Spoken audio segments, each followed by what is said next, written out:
नमस्कार मित्रों, मैं हूं आपका दोस्त शुभम सिसोदिया और let's crack UPSC CSC Hindi पे आपका बहुत बहुत स्वागत है। दोस्तों, आज हम बात करने वाले हैं एक खास टॉपिक के बारे में। टॉपिक है हमारा विशेषतः जो माया सभ्यता है, उस माया सभ्यता के कुछ नए शहरों की खोज हुई है। दरअसल ये शहर ऐसे थे जो कोई ऐसा नहीं है कि माया सभ्यता पहली बार खोज हुई हो, ऑलरेडी रिवील हो चुकी है। लेकिन इसके कुछ ऐसे शहरों की, वो भी विशेष तकनीकी की मदद से ऐसे शहरों की खोज हमें देखने को मिलेगी जो कि ऑलरेडी हम कह सकते हैं बहुत आसान था उनको ढूंढना। लेकिन किस तरह से बहुत नजदीक होते हुए बहुत ईजी उनको ढूंढना था, लेकिन उसके बाद भी वो शहर छुपे हुए थे। क्या थी माया सभ्यता, क्या है ऐसी ये जो खोज हुई है, इसकी महत्व, किस तरह से पश्चिम की जो अवधारणा है उनको नकारा जाएगा इसके माध्यम से, क्या क्या माया सभ्यता के सारे फीचर्स थे, क्या इस सभ्यता में हुआ करता था, सारी चीजों को हम डिटेल से डिस्कस करने वाले हैं। आगे बढ़ने से पहले जस्ट मैं आपको बताना चाहूंगा अनअकैडमी के जो दिवाली ऑफर्स हैं या फिर जो दिवाली गिफ्ट हैं उनके बारे में बात कर लेते हैं। उसके बारे में उसके बाद जो हमारा पूरा टॉपिक है उस पूरे टॉपिक के बारे में हम बातचीत करेंगे। चलिए हम आगे अगर यहाँ पर बढ़े तो हमें देखने को मिलेगा कि किस तरह से अनअकैडमी के द्वारा जो ऐप है, अनअकैडमी ऐप डाउनलोड करने के बाद आप ये जो स्पिन द व्हील है यानी कि इस पहिए को घुमाते हैं तो आपको बहुत सारे रिवार्ड, बहुत सारी गिफ्ट अनअकैडमी की तरफ से मिलते हैं, जैसे iPhone, MacBook, gaming appliances, smart watch, ऐसी सारी चीजें आप अनअकैडमी का ऐप डाउनलोड करके इन सारी चीजों को अवेल कर सकते हैं। उसी के साथ साथ अगर मैं बात करूं तो अनअकैडमी के जितने भी सारे कोर्सेज हैं उन सभी कोर्सेज पर आपको जो ऑफर है वो देखने को मिल सकते हैं। इन ऑफर के बारे में बात करें तो अभी आप इनको अवेल कर सकते हैं 23,999 में। आप इन पर 55% तक का ऑफर पा सकते हैं और 9 महीने तक का एक्सटेंशन आपको ये मिल सकता है।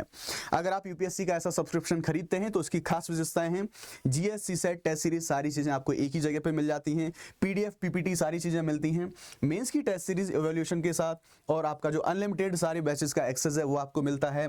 अच्छी बात यह है कि 1-to-1 मेंटरशिप भी आपको देखने को मिलती है, यानी कि आपको गाइड करने के लिए मेंटोर भी अवेलेबल है। अगर आप इस बैच में इंटरेस्टेड हो तो दिस इज माई कोड शुभ50, ये कोड लगा के आप जो है ये कोर्सेज हैं इनको डिस्काउंट पे अवेल कर सकते हैं। चलिए हम बात करते हैं आगे जो हमारे टॉपिक्स हैं उनके बारे में कि क्या थी माया सभ्यता, इसके बारे में बात करें तो अभी जो खोज आई है, अभी जो इमेजेस निकल के आए हैं, आप ये इमेज देख सकते हैं। ये जो सभ्यता के जो शहर हैं वो बेसिकली घने जंगलों के बीच में दबे हुए निकले हैं। अब घने जंगलों में इनको जो खोज करने की जो एक तकनीक होती है, वो तकनीक क्या होती है, उस तकनीक के बारे में हम बात करेंगे कि किस तरह से जो खोज है वो हमें दिखाई देती है। न्यूज पर अगर हम गौर डालें तो पुरातत्वविदों ने पिरामिड, खेल के मैदान, विभिन्न जिलों को जोड़ने वाले रास्ते और एम्फी थिएटर, ये जो शहर हैं इसकी खोज के अंतर्गत पाए गए हैं ये सारे। इनमें छिपे हुए जो परिसर है इसको वलेरियाना नाम दिया गया है।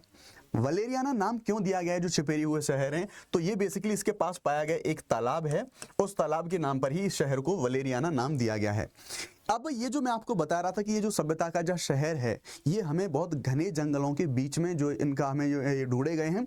अब घने जंगलों के बीच में इनको ढूंढा कैसे जाता है, तो एक विशेष तकनीक जिसे हम बोलते हैं लाइडर तकनीक, इसका इस्तेमाल किया गया, जो एक प्रकार का लेजर सर्वेक्षण है। अब ये लेजर सर्वेक्षण होता कैसे है, तो बेसिकली हम जानते हैं कि हवाई जहाज के माध्यम से कुछ लेजर जो फ्लेयर्स होते हैं उनको फेंका जाता है, और अब जो वापस वो रिफ्लेक्ट होकर ऊपर आते हैं वापस, तो उनके माध्यम से इनका जो मैपिंग है, इनका जो सर्वे है वो चित्रण किया जाता है। इसमें हम देखेंगे कि किस तरह से हमारे जो अगर हम बात करें तो किस तरह से जो रिमोट सेंसिंग जो तकनीक है उसका इस्तेमाल हम करते हैं। अब रिमोट सेंसिंग तकनीक क्या है, तो बेसिकली किसी ऑब्जेक्ट के बिना छुए, बिना उसके भौतिक संपर्क में आए, उसके जो लक्षण हैं उनको जानने की जो प्रक्रिया होती है उसको हम रिमोट सेंसिंग जो तकनीक होती है उसमें हम यूज करते हैं। तो वही जो चीज है, नीचे के ढांचों को इसी तरीके से ये जो मानचित्र करा जाता है जो लेजर फ्लेयर्स होते हैं उनके माध्यम से। अब ये जो शहर पाया गया है, इस शहर के बारे में हम बात करें तो ये जो कैलाकमुल, ये जो पहला शहर था, इसका उसके बाद दूसरा सबसे घनी आबादी वाला जो माया स्थल ये अभी मिला है, जो अभी ये खोज हुई है। ये जो लाइडर सर्वेक्षण एक रिमोट सेंसिंग तकनीक है, जैसे मैंने अभी आपको बताया, इसमें एक हवाई जहाज से जो हजारों लेजर पल्सेस होते हैं, हजारों लेजर पल्सेस हैं, उनको ड्रॉप किया जाता है नीचे जंगल पे, जमीन पे, और जो सिग्नल के लौटने के समय के आधार पर नीचे की जो वस्तुएं होती हैं उनकी मैपिंग करी जाती है, उनका मानचित्रण किया जाता है। अब ये जो खोज हुई है, ये खोज किस तरह से करी गई है, तो दरअसल यूएस जो हमारा नॉर्थ अमेरिका है वहां पर अगर हम बात करेंगे तो एक जो पीएचडी का एक छात्र है, नाम है मिस्टर ओल्ड थॉमस, इनके अनुसार एक डेटा को बेसिकली इनके द्वारा एक गूगल पर एक पेज, एक रिसर्च देखी जा रही थी, तो उसके बाद इन्होंने जो पुरातत्वविद हैं उनकी सहायता से वहां पर हमें देखने को मिलेगा कि पुरातत्वविद तरीकों से जो इन चीजों को प्रोसेस किया, तो उन्होंने एक विशाल प्राचीन शहरों को देखा। ऐसे शहर इनको पहली बार देखने को मिले जो कि उससे पहले कोई भी इन शहरों को नहीं देख पाया था, इसलिए जो हमारी खोज है ये खोज जरूरी हो जाती है। ये जो शहर अभी मिला है अपने चरम पर 750 से 850 ईस्वी के बीच में हमें देखने को मिलता है। और अभी अगर हम बात करें तो उस टाइम पे 30,000 से लेके 50,000 लोगों का घर उस टाइम पे हो सकता है। ये संभावना ये जो पुरातत्वविद हैं उनके द्वारा जताई गई है। ये खोज उस विचार को बदलेगी। देखिए ये जरूरी चीज है, ये जो नए शहर की खोज हुई है, ये जो पश्चिमी मान्यता है उस मान्यता को बड़े सिरे से खारिज करेगी। क्यों? क्योंकि पश्चिम के लोग ये मानते हैं कि जो उष्णकटिबंधीय क्षेत्र होते हैं, जहां की ये स्थित है, उष्णकटिबंधीय जो क्षेत्र होते हैं वहां पर हमें संस्कृतियों का पतन देखने को मिलता है। ये पश्चिम की अवधारणा है। लेकिन ये खोज हमें उष्णकटिबंधीय क्षेत्र में ही मिली है और एक समृद्ध सांस्कृतिक विरासत के साथ ही हमें मिली है। इसका मतलब ये पश्चिम की दुनिया जो अपना मत धारण करती है वो पूरी तरह से गलत हमें यहाँ पर देखने को मिलता है। ऐसी जो उनकी मान्यता है। शोधकर्ताओं का मानना है कि शहर का पतन और अंततः जो परित्याग है वो जलवायु परिवर्तन का एक प्रमुख कारक था। और मिस्टर ओल्ड थॉमस और जो प्रोफेसर कैनोटोर है, इन्होंने जंगल में 3 अलग अलग जो स्थल थे, इन 3 अलग अलग स्थलों का सर्वेक्षण किया और विभिन्न आकार के 6,764 इतनी इमारतें हैं, इतनी इमारतों को खोजा जो कि अलग अलग प्रकार की इमारतें हमें यहाँ पर देखने को मिल जाती हैं।